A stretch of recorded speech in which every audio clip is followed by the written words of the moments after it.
नमस्कार, मैं हूं संजय शर्मा। आप देख रहे हैं 4PM न्यूज नेटवर्क। आज बात करेंगे उस शख्स की जिसने पूरे देश में तहलका मचा दिया है। आज बात करेंगे उस शख्स की जिसकी वजह से प्रधानमंत्री नरेंद्र मोदी आरोपों के घेरे में आ गए हैं। और आज बात करेंगे उस शख्स की जो दुनिया का दूसरे तीसरे नंबर का सबसे बड़ा आदमी बनता जा रहा है। तारीख थी 2 दिसंबर 2021। उस दिन कोलकाता से आई एक फुटेज सुर्खियां बटोर रही थी। सबको उस फोटो को देखकर घोर आश्चर्य हो रहा था, होना भी चाहिए था, क्योंकि उस फोटो में नरेंद्र मोदी से सीधे टकराने वाली बंगाल की शेरनी ममता बनर्जी मोदी के बेहद खासम खास उद्योगपति गौतम अडानी के साथ खड़ी थी। सबको यह लग रहा था कि जिस अडानी को राहुल गांधी से लेकर किसान आंदोलन, छात्र नौजवानों से लेकर सरकारी कर्मचारियों तक एक राष्ट्रीय नफरत का प्रतीक चिन्ह बना दिया गया हो, उस अडानी के साथ ममता बनर्जी बैठक करने को क्यों तैयार हो गई, क्यों मीटिंग करने को तैयार हो गई? क्योंकि उस वक्त तक ममता बनर्जी को देश में नरेंद्र मोदी के विकल्प के तौर पर देखा जा रहा था। वो लगातार देश के अलग अलग इलाके के नेताओं के साथ बैठक कर रही थी, लेकिन अडानी के साथ की उस फोटो के बाद ममता बनर्जी के लिए दिल्ली दूर होती चली गई। जो लोग उनमें राष्ट्रीय विकल्प देख रहे थे, वह सब लोग नीतीश कुमार में मोदी को चुनौती देने वाली पर्सनालिटी ढूंढने में लग गए। अब एक दूसरी घटना मैं आपको याद दिलाता हूं, आपको याद आ जाएगी। राष्ट्रपति के चुनाव के लिए चुनाव अभियान चल रहा था और विपक्ष के उम्मीदवार यशवंत सिन्हा अपने चुनाव अभियान के सिलसिले में तेलंगाना के हैदराबाद में थे। तभी उनके मंच पर उपस्थित तेलंगाना के मुख्यमंत्री केसीआर ने एक बेहद सनसनीखेज खुलासा कर दिया। क्या खुलासा किया, देखिए इस वीडियो में। उपयोग करने के लिए हमारे देश में भगवान हो या प्रकृति हो दिया हुआ संपत्ति है कोयला, 100 साल के लिए। और भी जियोलॉजिकल सर्वे से और भी निकल रहा है। हर साल 5 मिलियन टन से लेकर 5,000 मिलियन टन से लेकर 10,000 मिलियन टन का कोयला निकालता है जब सर्वे करते हैं। एक चीज बताइए, इतनी संपत्ति, इतने नेचुरल रिसोर्स हमारे पास रखते हुए आज विदेशों से आप कोयला क्यों मंगा रहे? दीजिए, कल उत्तर दीजिए, कल आपके भाषण में कहिए, ताकि देश जाने क्या मजबूरी है।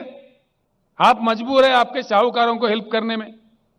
आप तो है मजबूर, राज्यों के सरकार पे दबाव डाल रहे, हुकुम पे हुकुम दिए जा रहे कि 10% इंपोर्टेड कोयला इस्तेमाल करो, वरना तुम्हारे कोल इंडिया से कोल सप्लाई बंद किया जाएगा। ये क्या दादागिरी है, जबरदस्ती है? ये लोकतंत्र का मान मर्यादा है? यशवंत जी, मैं आपके सामने रखना चाह रहा हूं, हमने इनकार कर दिया, आप जो मर्जी कर लो, क्योंकि हमारा एक इतिहास है। कोल इंडिया के अलावा हिंदुस्तान में एक ही राज्य है जिसके पास एक कोयला खाना है, उसका नाम है सिंगरेनी कालरीज। हमने कहा हमारे खुद का कोयला है तो हम क्यों ले? हैरत की बात यह है, हिंदुस्तान का कोयला 4,000 के अंदर एक टन मिलता है। मोदी जी का जो कोयला है 25 से लेकर 30,000 का मिलता है। 4 गुना 5 गुना ज्यादा दाम देके, क्योंकि इनका दोस्त है एक साहूकार, वो इंपोर्ट करता है। इसीलिए मैं आपको टाइटल दे रहा हूं कि आप प्रधानमंत्री का काम नहीं कर रहे हो, आपके साहूकार दोस्तों का सेल्समैन बन के काम कर रहे हो। हां बिल्कुल, हम आपका कोई व्यक्तिगत निंदा नहीं कर रही है। आपका जो कोयला इंपोर्ट पॉलिसी है उस पे हम आपको दोषी ठहरा रहे हैं। अगर आप दोषी नहीं है, आप सही है, तो कल उत्तर दीजिए। कल के आम सभा जो बड़े हिंदुस्तान के आपका सारा फौज उतार के आप आयोजित कर रहे हो, खुशी की बात है, कीजिए, हमें उससे कोई एतराज नहीं है। लेकिन उस सभा के दौरान जो आपका भाषण होगा, जो सवाल आज हम खड़े कर रहे हैं देश के जनता के तरफ से, इनका उत्तर हम आपसे चाह रहे हैं। देखा आपने वीडियो, किस तरह केसीआर ने खुलासा कर दिया कि कोयले को लेकर क्या खेल होने वाला है। तेलंगाना, उत्तर प्रदेश, देश के हर राज्य में कोयले को एक बड़ी डील होनी थी, लेकिन केसीआर के इस खुलासे के बाद वो डील अटक गई। ऐसे में बड़ा सवाल ये उठता है कि यदि 2024 में भारतीय जनता पार्टी के हाथ से सत्ता फिसलती है या सीटें कम होने की वजह से मोदी के हाथ से सत्ता फिसलती है, और या फिर भाजपा के ही किसी दूसरे नेता को प्रधानमंत्री बनने का मौका मिलता है, तो उस परिस्थिति में सत्ता प्रायोजित उद्योगपति गौतम अडानी का क्या होगा। सबसे पहले गौतम अडानी के साम्राज्य को समझना जरूरी है। एक दौर ऐसा भी था जब गौतम अडानी अहमदाबाद के एक छोटे बिजनेसमैन हुआ करते थे, लेकिन 1997 के बाद से उन्होंने पोर्ट सेक्टर में हाथ आजमाना शुरू किया। इस बीच 2001 का वो दौर भी आया जब नरेंद्र मोदी गुजरात के मुख्यमंत्री बन गए। उसी दौर में शहनवाज हुसैन वाजपेयी सरकार में नागरिक उड्डयन मंत्री हुआ करते थे। अडानी ने इन दोनों नेताओं से नज़दीकी कायम कर ली थी और इन दोनों से अडानी की दोस्ती आज भी बदस्तूर जारी है। लेकिन शहनवाज ऐसे विभाग में थे जहां वे अडानी को बहुत मदद नहीं पहुंचा सकते थे, क्योंकि उस समय एविएशन सेक्टर में बहुत बड़ा बूम नहीं आया था। आज की तरह मिडिल क्लास फ्लाइट पर नहीं चढ़ता था, लिहाजा इक्का दुक्का फ्लाइट्स हुआ करती थी। लेकिन मुख्यमंत्री बनने के बाद नरेंद्र मोदी इस हैसियत में आ गए थे कि वो अडानी के लिए बहुत कुछ कर सकते थे। उन्होंने अडानी के लिए झोली खोल कर रख दी थी। समुद्र के किनारे की जमीन पोर्ट बनाने के लिए कौड़ियों के भाव अडानी को दे दी गई। इसके साथ ही फॉर्च्यून के नाम से सरसों का तेल, रिफाइंड और खाद्य सामग्री का बड़ा बाजार अडानी ने विकसित कर लिया। एक एग्जाम्पल देता हूं मैं आप सबको, इससे आप समझ जाएंगे कि अडानी के लिए मोदी कितने मेहरबान रहे हैं, कितने इंपॉर्टेंट रहे हैं उनके व्यापार के लिए। अहमदाबाद और गुजरात की राजधानी गांधीनगर दोनों जुड़वा शहर हैं। दोनों के बीच तकरीबन 10 किलोमीटर दूर का बीच का ग्रीन बेल्ट हुआ करता था।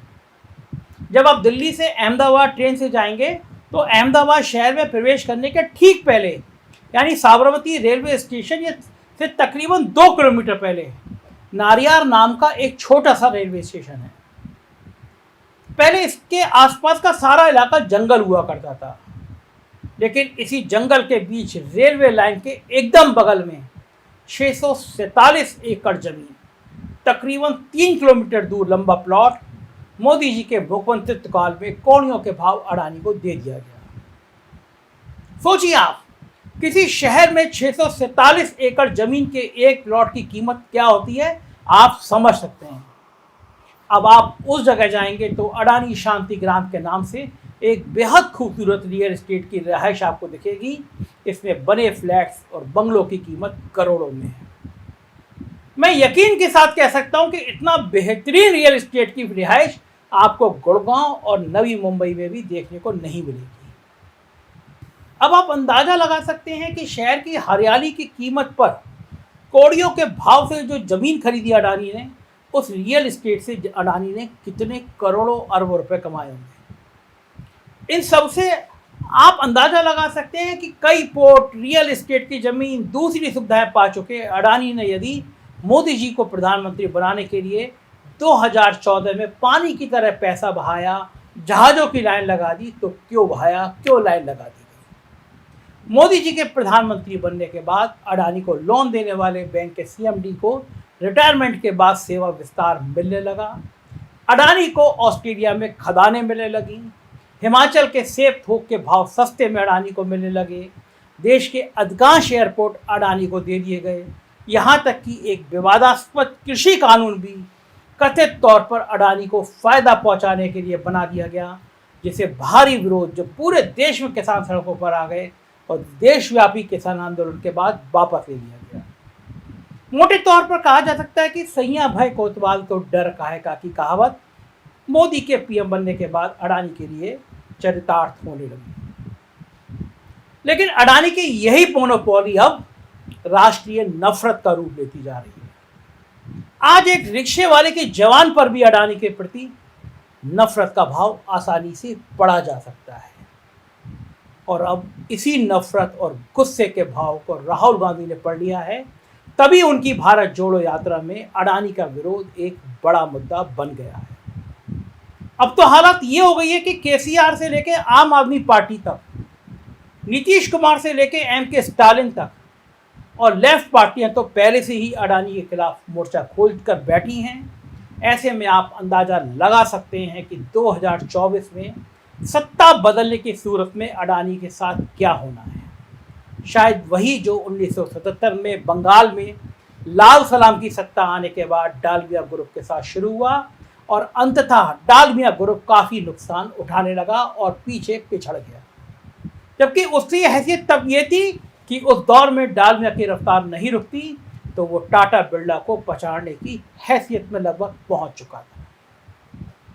लोग इस बात को भी नहीं भूले हैं कि रिलायंस बनाम बॉम्बे डाइंग का वार किस प्रकार राजीव गांधी बनाम वीपी सिंह की लड़ाई में बदल गया था। आज भी ऐसा मानने वालों की कमी नहीं है कि यदि वीपी सिंह की सरकार 5 साल तक टिक जाती तो वह धीरूभाई अंबानी को सड़क पर लाकर छोड़ देते। संभवतः अडानी ने कारपोरेट और सत्ता के संबंधों को नहीं सीखा, तभी वो किसी एक पार्टी और एक नेता, यहाँ तक कि वो अमित शाह से भी अडानी के संबंध अच्छे नहीं बताए जाते हैं, के प्रति जरूर से ज़्यादा झुकते चले गए। अब हालात इतने खतरनाक हो गए हैं, लोग कह रहे हैं कि अडानी के ऊपर इतना उधार, इतना ऋण, बैंकों का इतना लोन है कि अगर सत्ता बदली और अडानी ने देश छोड़ दिया तो देश की जीडीपी और देश के आर्थिक हालात खराब हो जाएंगे। लाखों करोड़ों रुपए का ऋण बांटता जा रहा है बैंक, आपके पैसे से अडानी मौज करते जा रहे हैं। लेकिन क्या होगा अडानी का? 2024 पे उनका भविष्य टिका है। यदि मोदी की सत्ता जाती है तो ये तय बात है कि अडानी का साम्राज्य ताश के पत्तों की तरह बिखर जाएगा। क्या है अडानी की राजनीति, क्या है अडानी का व्यापार, हमारी निगाह रहेगी। आप देखते रहिए 4PM न्यूज़ नेटवर्क, क्योंकि सच बोलने वाला यही चैनल है। हम गोदी मीडिया ना थे, ना हैं और ना होंगे, क्योंकि आपका प्यार हमें अंदर से ताकत देता है सच बोलने की। शुक्रिया, थैंक यू।